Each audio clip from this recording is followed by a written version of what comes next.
प्रायोजक है दगरू सेठ jewellers, GM road, near radio station. Mithila विश्वविद्यालय में FA के पद पर डॉक्टर दिलीप कुमार ने किया पदभार ग्रहण। सोमवार को मिथिला विश्वविद्यालय में FA के पद पर नए पदाधिकारी के रूप में डॉक्टर दिलीप कुमार ने अपना पदभार ग्रहण कर लिया। राजभवन के द्वारा इन्हें दूसरी बार मिथिला विश्वविद्यालय में भेजा गया, जहां उन्होंने सोमवार को अपना पदभार कुलसचिव के समक्ष ग्रहण किया। डॉक्टर दिलीप कुमार के पदभार ग्रहण करते ही मिथिला विश्वविद्यालय में मौजूद पदाधिकारियों एवं अन्य कर्मियों के द्वारा उन्हें बुके पाग चादर के साथ सम्मानित किया गया। इस मौके पर उन्होंने कहा कि मिथिला विश्वविद्यालय में जो भी हो सकेगा मैं मिथिला विश्वविद्यालय के लिए करूंगा। खासकर जो FA का दायित्व होता है मैं उसे पूरी ईमानदारी से निर्वहन करूंगा। आइए सीधे सुनाते हैं क्या कुछ कहते हैं नए FA डॉक्टर दिलीप कुमार इस मौके पर। बड़ी खुशी हुई है हमको, मिथिला से हमारा लगाव है, मिथिला के हम रहने वाले हैं और मेरा यही उद्देश्य है कि मिथिला के जितने छात्र हैं, जितने छात्र के परिवार हैं, जितने अभिभावक हैं, मिथिला के जितने लोग हैं, विश्वविद्यालय में सब मिल के एक साथ एक टीम के रूप में काम करें और मिथिला विश्वविद्यालय को एक दुनिया के लेवल पे, देश के लेवल पर एक अच्छा विश्वविद्यालय स्थापित करें। सब ईश्वर की मर्जी है। अच्छा सर, बहुत चर्चा देखने को मिलेगा। देखिए सर, फाइनेंशियल डिसिप्लिन जो है is the blood in the body, ठीक है ना। बॉडी शरीर में जब तक खून नहीं है तो बॉडी बेकार है। इसीलिए कोई भी इंस्टीट्यूशन में जब तक फाइनेंस डिसिप्लिन नहीं होगा तो वो सही ढंग से काम नहीं करता। नियंत्रित करने का यह है मैकेनिज्म है, discipline mechanism, set of rules है, सेट ऑफ प्रोसीजर्स है। बिहार फाइनेंशियल सर्विस रूल्स है, जेंडर फाइनेंशियल रूल्स है, पेंशन रूल्स है और हम आगे बढ़ाने की, प्रगति में लाने की कोशिश करेंगे।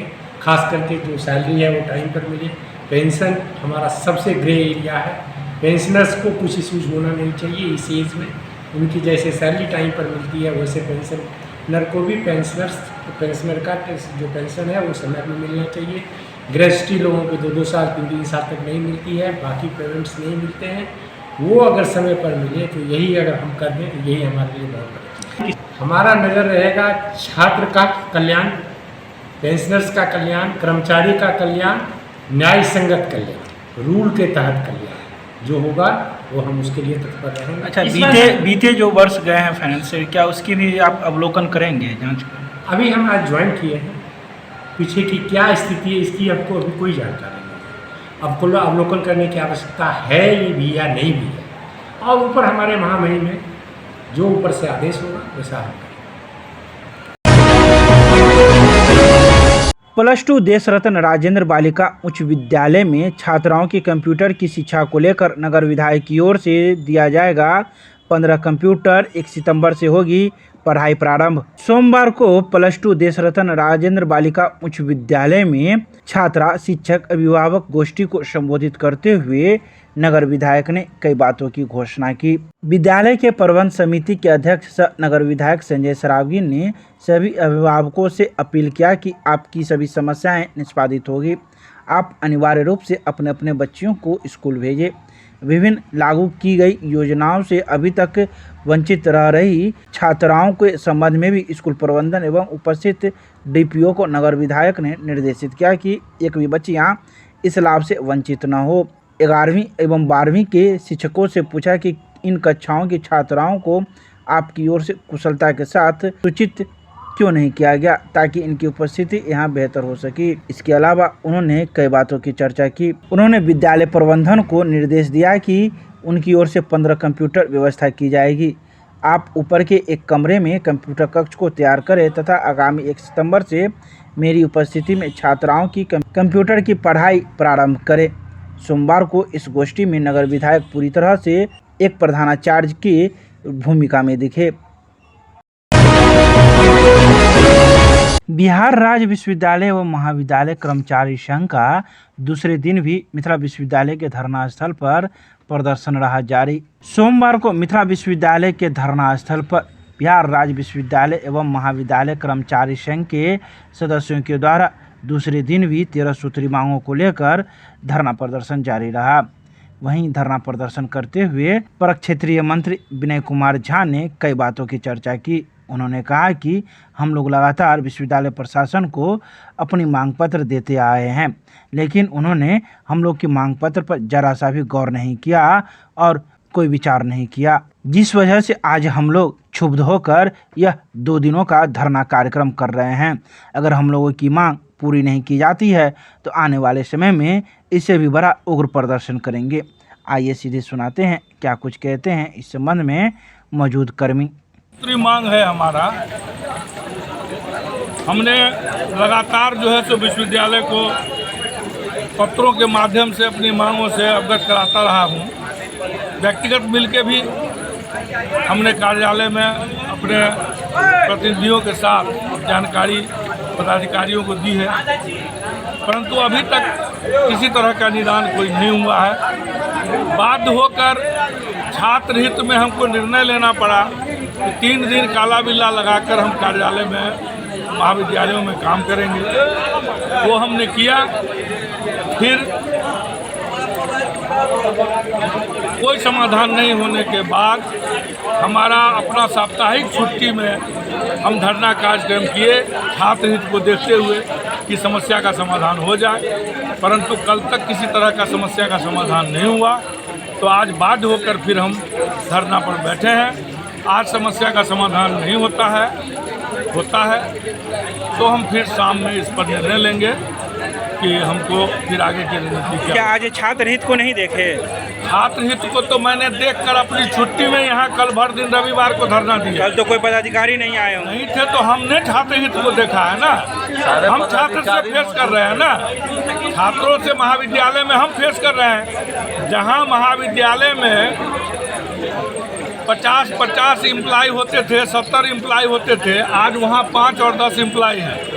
विद्यार्थियों की संख्या वहाँ पहले 1000 होती थी, अब 20-20 हज़ार विद्यार्थी है। तो हमको झेलना पड़ता है। महाविद्यालय में विद्यार्थी का छात्र हित का काम तो हम कर रहे हैं ना, हम न फेस कर रहे हैं विद्यार्थी के छात्र हित का। तो उस छात्र हित को देखते हुए भी हमने काला बिल्ला लगाया, अपनी छुट्टी गंवा करके हमने यहाँ धरना दिया। आज तो सोमवार है, कई महाविद्यालयों में परीक्षाएं भी चल रही है, क्या उस पर कोई असर नहीं पड़ेगा आप लोग के लिए? ये असर तो हमने परीक्षा को अभी बाधित तो नहीं किया है। हम तो यहाँ धरना दिए हैं, सब अपने महाविद्यालय के जो एम्प्लॉय हैं वो सामूहिक अवकाश पर रहते हुए यहाँ धरना का कार्यक्रम। परीक्षा कैसे होना है होगा उसका तो हम बाधित नहीं किए हैं। हम तो सारे एम्प्लॉय जो है तो यहाँ हैं, वो हमारा निर्णय नहीं हुआ था कि परीक्षा को बाधित करना छात्र हित को देखते हुए। तो हम अपनी बात रखने के लिए विश्वविद्यालय में आए हैं। सभी कर्मचारी और न्याय नियम परिनियम इसके आलोक में काम हो, हम इसके लिए आए हैं। कोई पदाधिकारी नहीं आएंगे तो धरना इसी तरह समाप्त होकर खत्म हो जाएगी? नहीं खत्म, फिर निर्णय लेंगे शाम को, हमको फिर आगे क्या करना है। क्या नाम हुआ आपका? विनय कुमार झा, प्रक्षेत्रीय मंत्री, बिहार राज्य विश्वविद्यालय महाविद्यालय कर्मचारी महासंघ, ललित नारायण मिथिला विश्वविद्यालय प्रक्षेत्र मंत्री।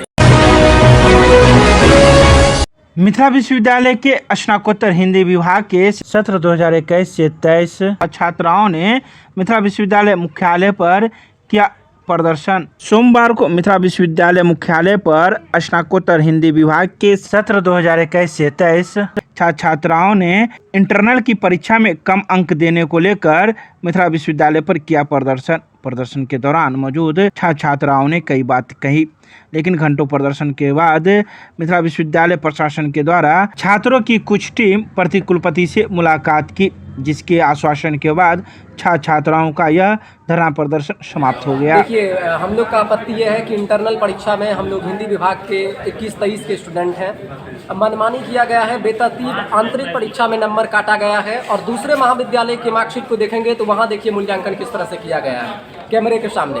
पढ़ने लिखने वाले छात्र हैं, वो हंगामा करने के लिए नहीं आए हैं, तथ्यात्मक बात करेंगे सबूत के साथ। और इसलिए चूँकि विश्वविद्यालय के मानकों में मैंने कई सर्टिफिकेट प्राप्त किए थे कुल सचिव महोदय और जो कुलपति महोदय के हस्ताक्षर से दिया गया, उसको आज लौटाने आए हैं। और क्योंकि हिंदी विभाग जो जिस तरह से उन्होंने छात्रों के साथ किया है वो बिल्कुल अन्याय है। मैं छात्रों के साथ हूँ और मैं भी उनमें से एक हूँ। क्या अन्याय हुआ?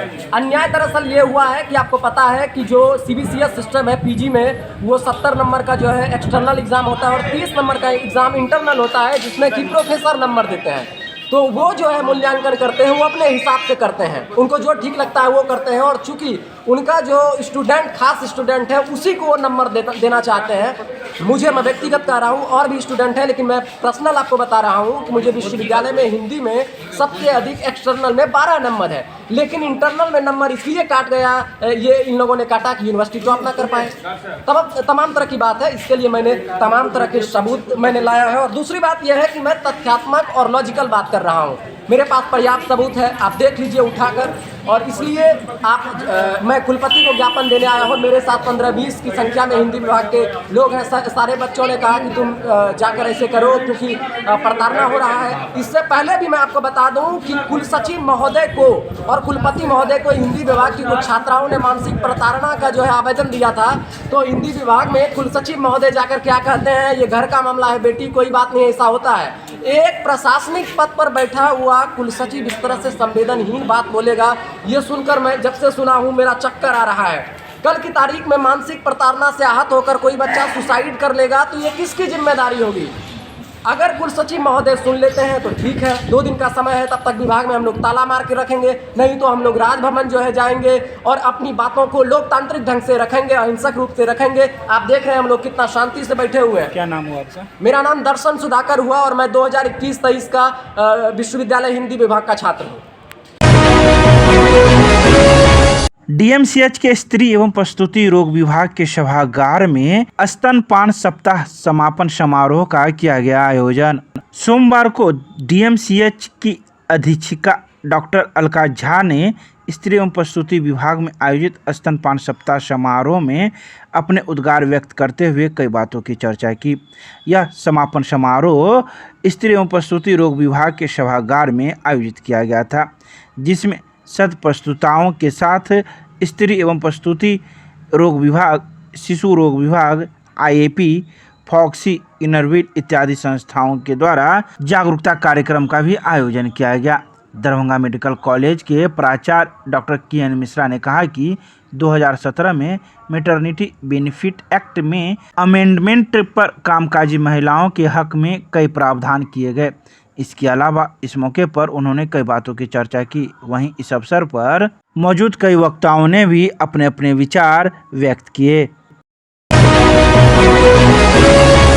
वार्ड नंबर 3 के बेला शंकर मोहल्ले में 60 दिवसीय निःशुल्क सिलाई प्रशिक्षण शिविर का हुआ शुभारंभ। सोमवार को शहर के वार्ड नंबर 3 के बेला शंकर मोहल्ले में निःशुल्क 60 दिवसीय सिलाई प्रशिक्षण शिविर का शुभारंभ पार्षद कुमकुम देवी के द्वारा किया गया। इस मौके पर प्रशिक्षिका शोभा देवी के साथ 32 प्रशिक्षु महिलाओं ने अपना नामांकन कराया। वहीं उन्होंने कहा कि सिलाई महिलाओं को स्वावलंबन से जोड़ने का एक बेहतरीन जरिया है। महिला सिलाई कला सीखने के बाद घर में ही स्वरोजगार कर सकती है, इसलिए सिलाई का ज्ञान हर लड़की को प्राप्त करना चाहिए। बता दें कि यह 60 दिवसीय निःशुल्क सिलाई प्रशिक्षण शिविर डॉक्टर प्रभात दास फाउंडेशन के द्वारा चलाया जा रहा है।